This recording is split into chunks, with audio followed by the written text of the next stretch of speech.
কাহা 100 টাকা দেন, আমার খুব দরকার। 100 টাকা?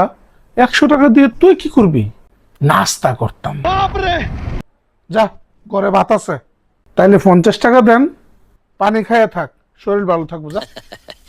কাহা, আপনার কাছ থেকে টাকা বাইর করা ব্যাংক লোনের থেকেও কঠিন। এটা হইল গিয়া টাকা সঞ্চয় করার আসল শিক্ষা। ঠিক আছে, আজকের পর থেকে আপনার কিপটা কিং করে ডাকুন। ডাক, নাম বদলাইলো টাকা বের হবে না।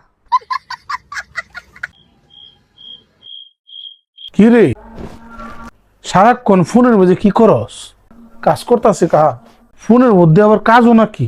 জি কাহা, আমি তো দেখি তুই সারাদিন খালি ভিডিও দেখস, ওগুলো তো রিচার্জ করতেছি। তাহলে কি দুপুরে ঘুমানোটা কি তোর রিচার্জ নাকি? অবশ্যই, স্বপ্ন তো নতুন কন্টেন্ট খুঁজি। আসলে একটা মাল রে। তুই একদিন আমারে পাগল বানাবি। ডিপ্রেশন।